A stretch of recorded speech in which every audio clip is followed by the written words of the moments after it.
This is the Gen Y Leaders Podcast.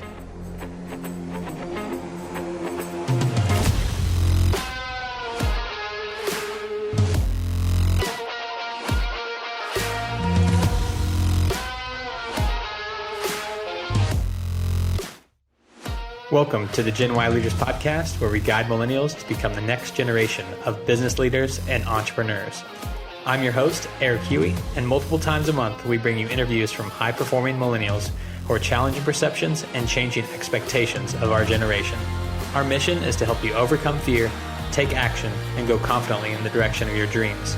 It's time to start preparing now, mainly because 10,000 baby boomers are retiring every day, which will create a vacuum of career opportunities that you've been waiting for. Will you be ready?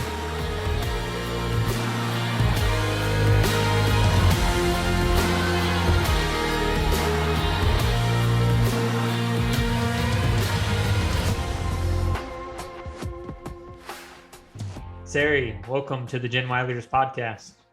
Hi, Eric. Thank you so much, man, for having me on. I appreciate it. Yeah, this is going to be a lot of fun.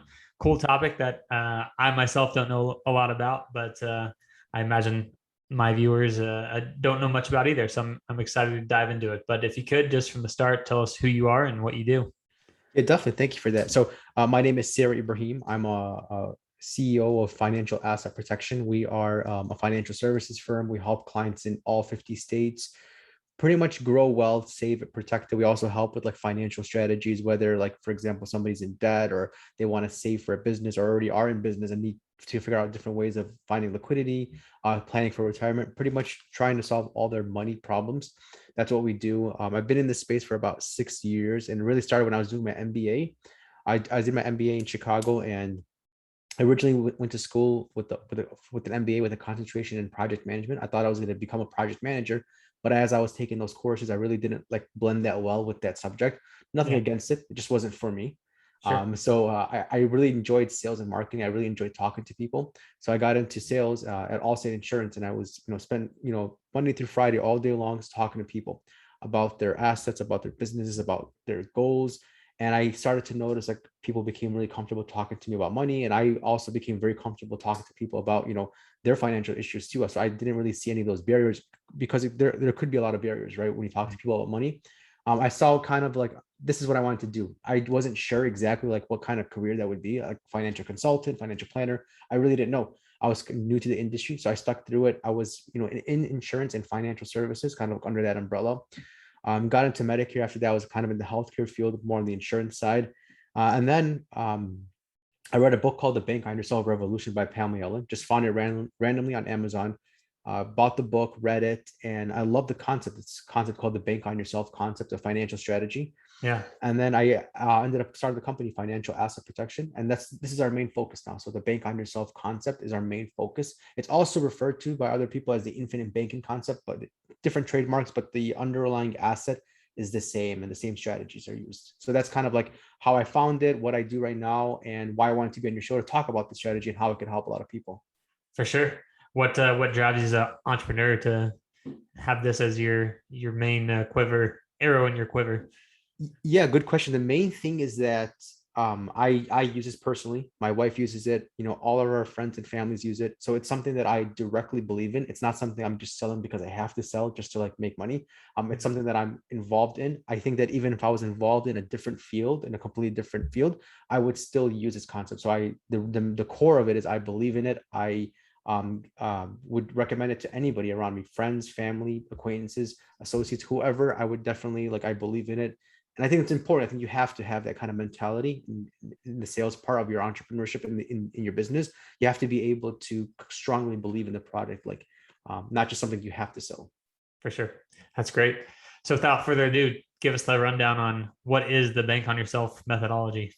Yeah, definitely. So it really started with somebody called Nelson Nash. He started something called the infinite banking concept about 30 years ago through his book, Becoming Your Own Banker. And the book is phenomenal. I highly recommend that book, Becoming Your Own Banker by Nelson Nash. He talks about kind of some of the struggles he had financially. Like one of them was at one point he had like $500,000 in debt, and he was paying about, I forgot, it was like $60,000 or $70,000 a year in interest. And back then interest rates were much higher. They were like 20%. But the thing is that as he was going through the book, he was mentioning that it's actually very common for a lot of other Americans to be in that same situation where they're spending a lot of money in interest to other lenders. And if we want to get like really like nerdy, it's about one third of our income goes to servicing debt on average. So if somebody makes $100,000 a year gross, about $33,000 is going to go to servicing mortgage, student loans, car notes, credit cards, other debt. So we're literally like almost employees of financial institutions. Like we're working for them, making them money, and we want to figure out a way to like kind of churn the table and sit on the other side of the table where we are earning interest on the money that we're using. And that's the root of infinite banking. It's sitting on the other side of the table. It's becoming your own banker and literally banking on yourself. That's kind of the way it works. And what you're eventually doing is you're changing the interest you pay to other lenders, and then you're recouping that back into your pocket. So you're able to recoup that interest. Now, how is that possible? Like, how is it from a technical standpoint? How do you do that? You read my mind. That's my next question. There's really, in financial services, there's over 450 different products you could use and vehicles you could use. Out of all the vehicles you could use, there's one that can allow you to borrow against your money, pay back interest back into your pocket. It allows you to have tax benefits. It allows you to create a hedge against market uncertainties. And that one vehicle is cash value whole life insurance. And people are always like, I thought we were talking about, financial security for the future. And, what does it have to do with life insurance? Well, there's a special type of life insurance, whole life insurance, that has cash value, and it has a life insurance part to it. So it's almost like a savings account within the policy. So that's what we're doing. We're actually using cash value whole life insurance, building up the cash value in it, and then being able to borrow against that, use for whatever we want, pay the interest back to ourselves. And that's kind of the roots of it, is you're recouping interest you would otherwise pay to other lenders through whole life insurance. Interesting. So this is somewhat of a loophole most people don't know about then at a broad level. Is that an easy way to say it? Yeah, it's definitely, it's very, a lot of people don't know about it. So they have no idea that, life insurance could even do that, number one. And number two, I think also when people start to have an idea of whole life insurance, they might Google like whole life insurance, or like go to YouTube and search for whole life insurance. And they might come across like videos by Dave Ramsey, or Susie Orman. And if they're completely against whole life insurance. They think, it's a terrible investment. It's super expensive. It doesn't grow at all. You're better off just investing your money in the stock market. And then if you need life insurance, just get like a term life insurance policy for a fraction of the cost. Mm-hmm. And what they're saying, actually, there's some truth to that. There's never just one type of whole life insurance. There's many different kinds. There are certain types of whole life insurance policies that, yes, are expensive and have very little liquidity. And then the opposite is true. There are other whole life insurance policies that have much faster growth, much greater growth, and much lower administrative fees to maintain. And it can actually give you the yield you're looking for, not the yield you're looking for, but the actual function you're looking for, the ability to grow your money. So I would say here is that don't just put all whole life insurance into the same bucket. They're not all the same. They're completely different. There's about 2,000 life insurance companies in the United States, and each one has like 50 different products. So many different kinds, and there's even different ways to design them. So I could take one company and one product, design it a certain way. Another advisor could take it and design it a different way. And one scenario is the client is going to have a major tax hit, and it's not going to grow that, it's not going to perform that well. And then whereas one of them would be tax-free. So you need to work with an advisor who understands these different companies, understands the components of them, and knows how to, more importantly than all of this, knows how to connect it to your financial goals. Like, for example, like I talk to clients all the time. Sometimes they'll want, like, for example, passive income in the future, tax-free passive income in the future. So I'm probably going to go to a whole life insurance policy, set it up, build it out. So that way, by the time they retire, they could actually take out money out of that tax-free. Now, it's not about buying just a whole life policy. It's about using it for a specific function that's aligned with your objectives and your goals. That makes sense. And so how is, borrowing against future money, in a time of retirement, how is this type of format different than, the typical 401k or IRA or Roth IRA, things like that? Yeah, awesome question. So a couple of differences. So if you were just to like compare a 401k to cash value whole life insurance, there'd be some differences. So like number one, with the 401k, there are fees, typically 1% to 2% every year they're taking out. With whole life insurance, there are no administrative fees to maintain the policy. Typically, the advisor who helps you with it gets a commission in year one. And then after that, the cost of the policy actually goes down in the future giving you the ability to recoup all that money back that you've spent on the policy. So you go beyond the break-even point, you Yeah. get your profits back in the policy, and it keeps growing now without the attachment of that 1 or 2% fee every single year. So that's really one difference right there, the fee structure. And then Okay. number two, there's also a volatility involved. So with the 401k, obviously some parts of it are going to be involved in the stock market, depending on which level of risk you're at. You're going to be in the stock market. If there's another, 2008 happens or another, market crash happens, your 401k could be exposed, which is exactly what happened in 2008. A lot of people lost a lot of money in their 401ks and 403bs. With Yeah. cash value whole life insurance, it's going to be based off of the performance of the life insurance company itself and not the stock market. So you're working with a life insurance company that's been in business for well over 100 years, has been paying out death benefits and claims and interest to its policy owners for over 100 years, even since the Great Depression, even through the Great Depression, through 2008, through all these different market times. These insurance companies have still been in business. So that's the volatility aspect is going to be completely different on the whole life insurance policy side. It's actually going to be guaranteed growth.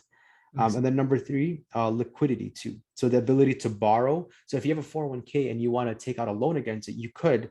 But then if something happened, for example, you left your job or you lost your job, you would have to, that loan, you'd have to pay it back within a certain period of time, or else you can pay taxes on that.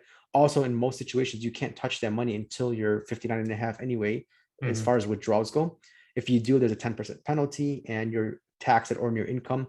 Cash value whole life insurance, I could fund a policy today and then turn around 30 days later and borrow against up to 90% of my cash value in the policy.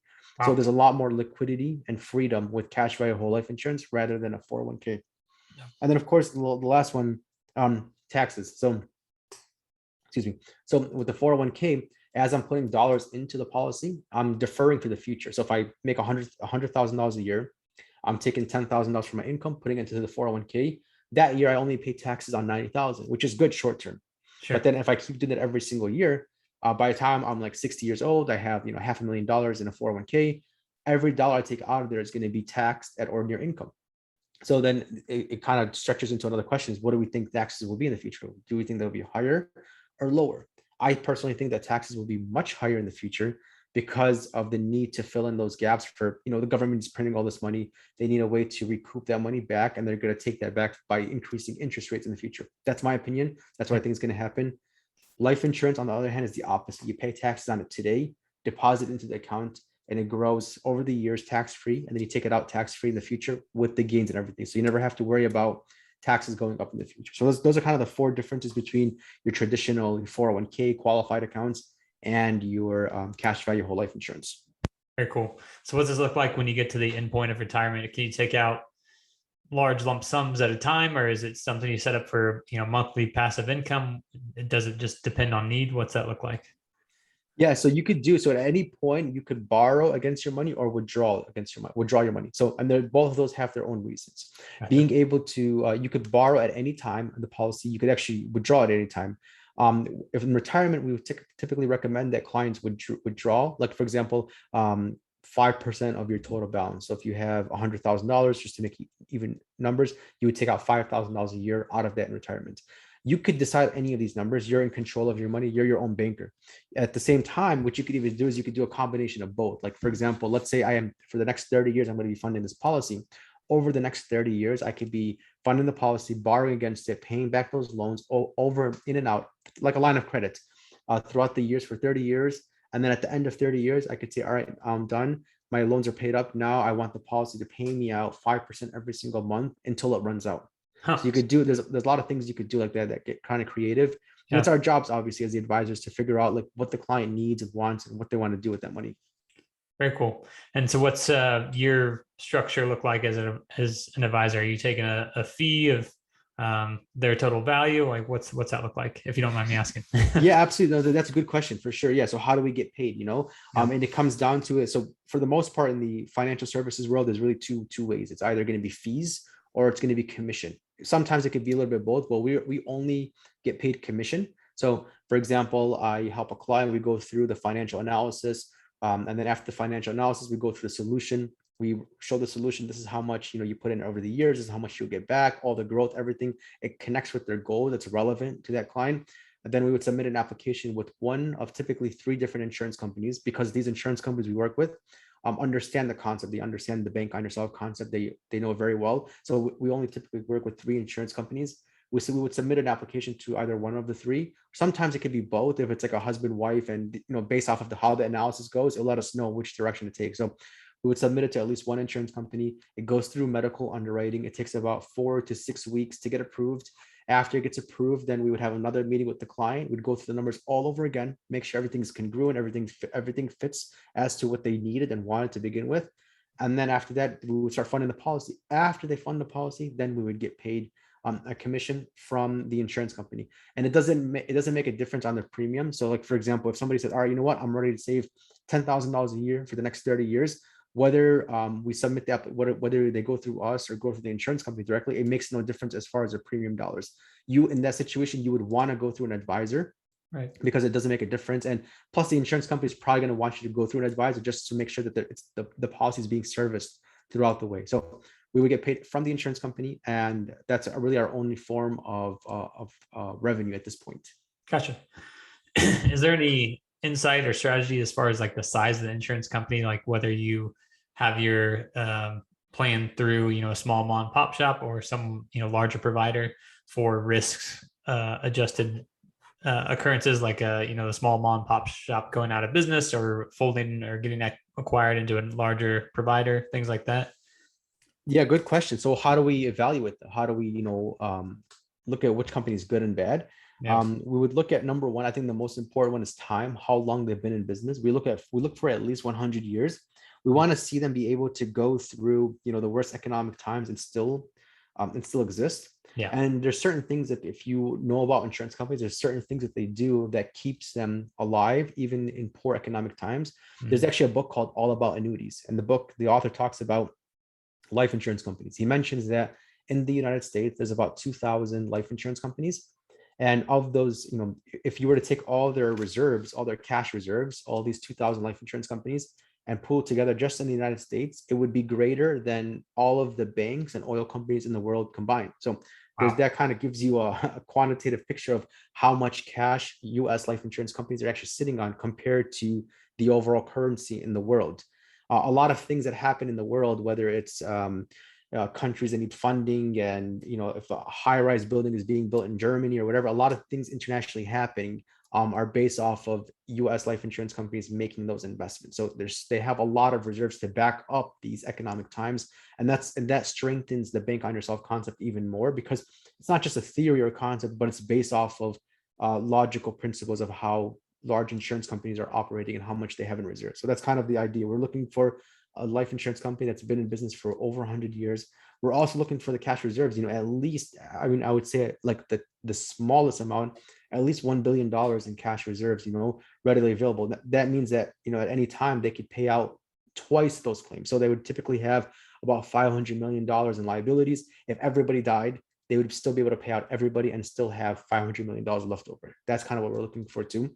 Yeah. And then also who bought into the concept. And what that means is that kind of goes into a separate category as to the way the policy is structured. So it's not just straight whole life insurance. That's it. There's certain riders added into the policy, designed into the policy to be able to give that high cash value growth and to be able to actually like give you the things that you're going to use, the function over the title part. It doesn't matter. It's just called life insurance, whole life insurance, but rather what is it doing for us? This is where the riders come in. And not every insurance company is going to have these riders. Like, for example, the paid up additions rider, the term rider. These riders have to be a part of the insurance company. They have to have them available for clients to use. So we want to make sure they have them. They're aware of these riders, and we can actually use them. So those are kind of some of the criteria we look for when evaluating if a life insurance company is good to work with or not. For sure. Yeah. Sounds like a well thought out plan and strategy. One key question I ask every guest is what books or resources have made an impact on your life or business? I think you mentioned one or two already. Yeah. Besides those, is any come to mind, is even outside of the financial realm, anything, entrepreneurship, personal development, anything like that? Yeah. So for sure, Napoleon Hill books, for sure, like Think and Grow Rich and The Laws of Success and Outwitting the Devil. And then other books, How to Win Friends and Influence People. So these are kind of, I think, the cores for, entrepreneurs, these core books. And then I just got done reading Principles by Ray Dalio, really good book. I got done awesome. reading Black Swan by Nassim Taleb.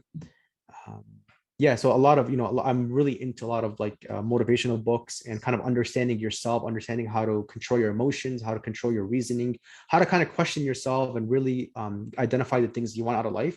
Yeah. And put and really give yourself the pressure to get the certain things that you want in a systematic way.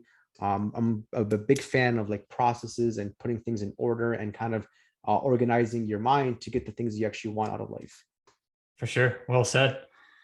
Sarry, where can people find you or get a hold of you if they want to learn more about the Bank on Yourself methodology or just kind of shoot the breeze as a fellow entrepreneur? Yeah, absolutely. Yeah. So you can reach out to me for either reason, whether to talk about Bank on Yourself or if you want to kind of pick my brain about something, business wise, you can go to our website. It's finassetprotection.com, FIN asset protection.com. You can, from that website, you can go and you can schedule a free call, or you could connect with me on LinkedIn. You can check out our YouTube channel, our podcast. You can email me. You can check out our free book, all from that website, finassetprotection.com. Perfect. Yeah, and I'll link to that in the show notes along with some of the other books that you mentioned. But Sarry, thanks so much for your time. It's very educational, and this will be a topic I have to dive deeper into. Yeah, for sure. Thank you so much for having me on. That wraps up today's episode. We hope to have brought you some valuable key takeaways. Most importantly, whatever you learned, take action on it. Apply it to your life. Apply it to your career. Motivation and inspiration only come as a result of taking that first step. So if you're enjoying the podcast, don't forget to like and subscribe on whichever platform you found the show. You can also follow us on all the major social media platforms or contact us directly at genwhyleaders@gmail.com. That's GENWHY leaders@gmail.com.